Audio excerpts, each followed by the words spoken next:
Bueno, muy buenas noches. ¿Cómo les va, querida comunidad de cultura teológica? No es algo usual que salga solo y además que dé un estudio solo en YouTube, pero bueno, siempre hay una primera vez y esta va a ser la primera vez que nos animamos a hacerlo.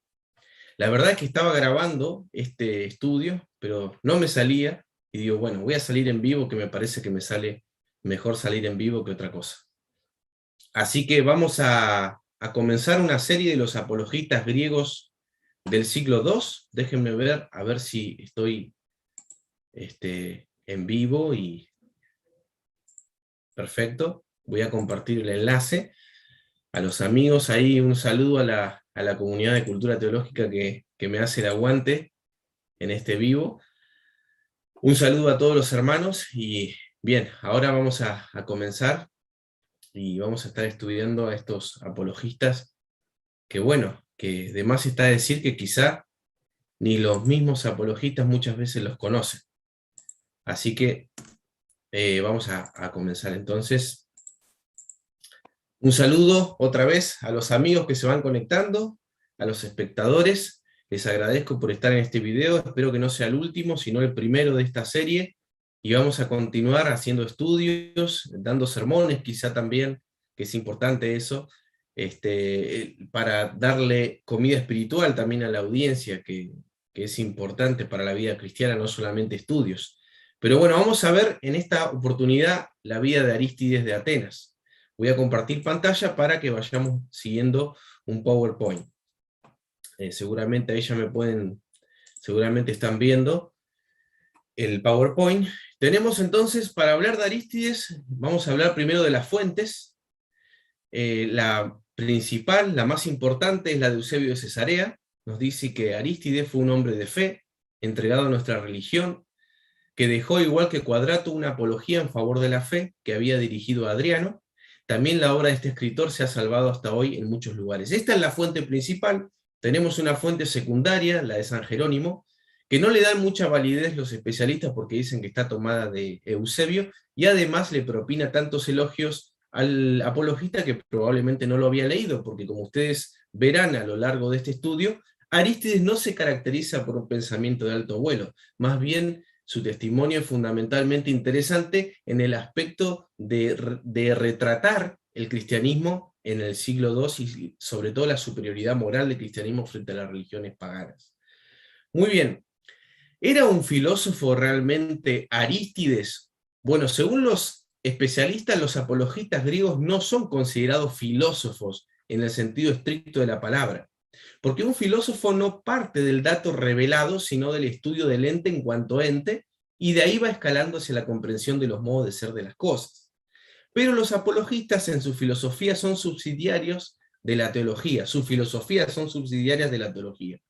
Para ellos la filosofía se acerca a la realidad del mundo y Dios, pero de manera incompleta, de manera sesgada. Razón por la cual la revelación ha podido venir a esclarecer lo que antes se entendía oscuramente. Esto es un patrón común que se repite en los apologistas, si bien ellos muchas veces se valen del pensamiento más que nada de Platón, pero siempre las filosofías de Platón y un poco también los presocráticos, por ejemplo Atenágoras también habla de los presocráticos, se hace eco de ellos, siempre les faltó algo para llegar a la revelación. Por eso que les decía que son subsidiarios de la teología sus filosofías. Seguimos, vamos adelante, y vamos a presentar el pensamiento de Arístides. Este apologista comienza su escrito reconociendo que el orden que se encuentra en la Tierra y el cosmos dan cuenta de un único ser que pone a las cosas en movimiento y que se encarga de mantenerlas para que no cesen de sus actividades. Y pone de manifiesto cuál es el razonamiento que lo llevó a esta conclusión. Nos dice Arístides que, porque todo lo que mueve es más fuerte que lo movido, y todo lo que mantiene es más fuerte que lo mantenido. En este sentido, Arístides parte de los efectos observados y en su razonamiento, se dirige hasta la primera causa que los creos generan. Quizá aquí también tenga en mente Aristóteles, quien dice en su metafísica, todo lo que se mueve es movido por otro. Sin embargo, no dice nada del motor inmóvil, que es a la idea final a la que concluye el Estagirita, ¿verdad? Continuamos entonces. La crítica que hace Arístides es a los demás pueblos y a las religiones de los pueblos paganos, y trata de poner en evidencia que son falsas. Y él dice que hay 4 estirpes de hombres. Vamos a comenzar con la primera, que son los bárbaros. Él culpa a los bárbaros de no haber conocido el verdadero Dios, y como consecuencia lo reemplazaron por imágenes, que ellos encerraban y custodiaban en sus templos. A partir de ese error, Arístides empieza a aplicar un razonamiento sobre la actitud de los bárbaros y se burla de ellos por la inconsistencia de sus prácticas en relación a lo que se debe pensar sobre una divinidad. Como verán, salió un poquito el gallo Claudio, así que vamos a tomar un mate. Vamos a tomar un mate para refrescar un poquito la garganta. Muy bien. Arístides tiene un interés fundamental, que es apelar al razonamiento del rey. Y en esto vamos a ver que al final de este estudio vamos a sacar una conclusión sobre eso. ¿Qué dice Arístides? Si todo el que guarda es mayor que lo guardado, ¿cómo es que los bárbaros cuidan que no se roben a sus dioses? ¿No pueden sus dioses defenderse? Por lo tanto, si no se pueden defender a sí mismos, no podrán defender a los hombres que los veneran. Otra de los errores que menciona Arístides es: si los elementos de los que están hechos los dioses son corruptibles y disolubles, sus dioses no están por encima de dichos elementos, en consecuencia, no son dioses por naturaleza. En este sentido, el razonamiento de Arístides es válido, porque si existe Dios, éste no debe tener nada que esté por encima de él. Dice, y cito palabras textuales de Arístides: Dios empero no se corrompe y no se muda, y no se ve mientras él lo ve todo, y todo lo cambia, y todo lo muda. Vamos a ver algunos errores más que les marca a los bárbaros.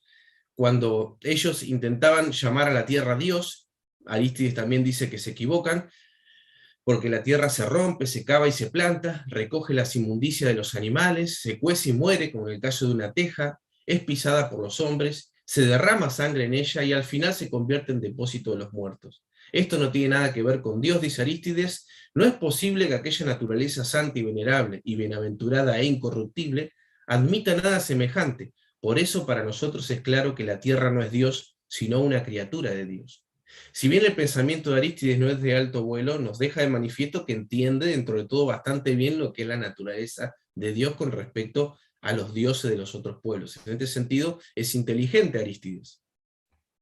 Otras cuestiones que habla acerca de los dioses que se han equivocado, porque llaman también a los elementos, quizá acá haciéndose eco de los presocráticos, con respecto a los dioses, y también dice, por ejemplo, que en el caso de los dioses, de los filósofos que llaman dioses a las aguas, también hay que saber que las aguas fueron creadas para la utilidad del hombre, y las aguas se mezclan y se confunden y reciben distintos colores, y los hombres las conducen, entonces eso no puede ser considerado Dios tampoco, dice Arístides. También menciona los otros elementos como el aire y el fuego, también haciéndose eco de los presocráticos probablemente.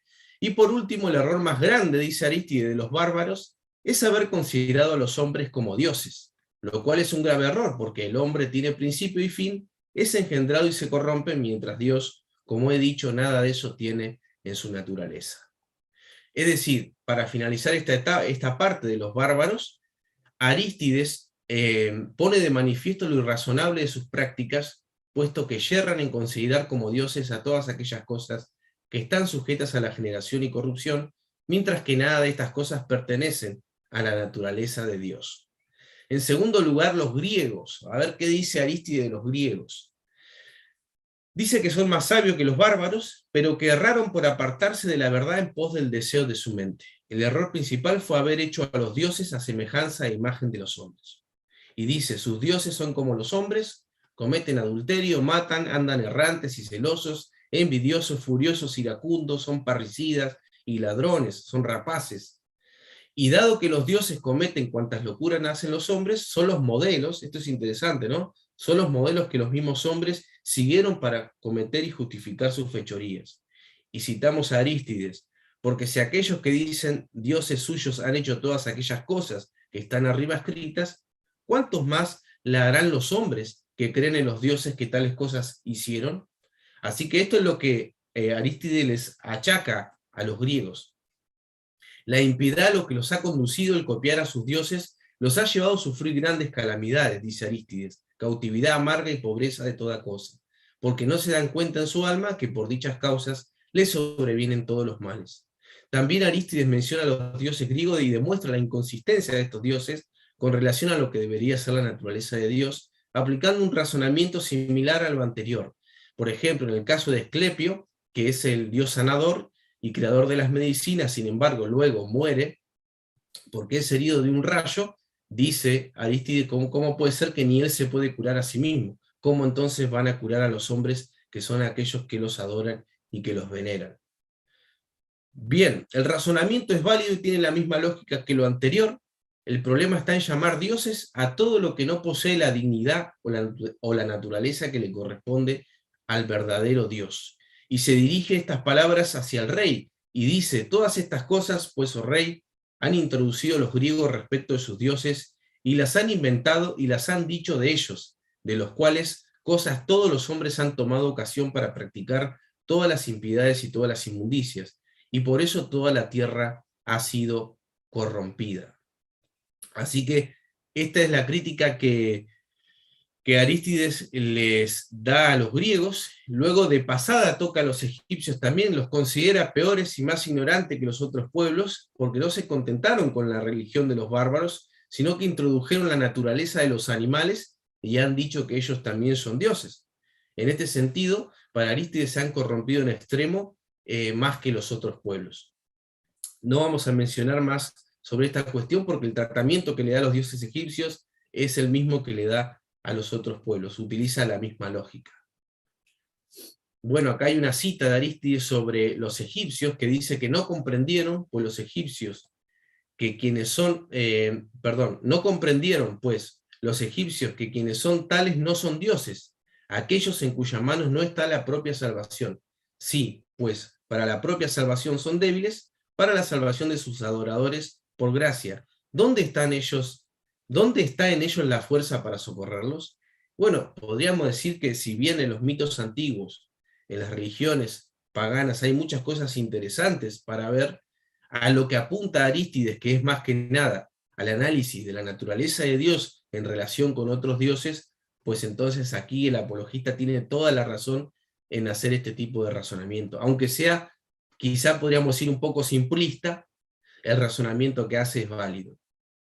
Con respecto a los judíos, bueno, de ellos los toca brevemente en su apología, dice que en ellos se encuentra o están cerca de la verdad, porque ellos adoran al único Dios, además ellos imitan a Dios por el amor que le tienen a los hombres, dice que dan de comer a los pobres y sepultan a sus muertos, pero también se equivocan porque se desvían del culto a Dios, porque crean una cantidad de ritos que finalmente los hacen terminar dando culto a los ángeles, observar el sábado, la circuncisión y la limpieza de alimentos. Al parecer Arístides los considera que en la práctica los judíos prestan más atención a sus ritos que al mismo Dios.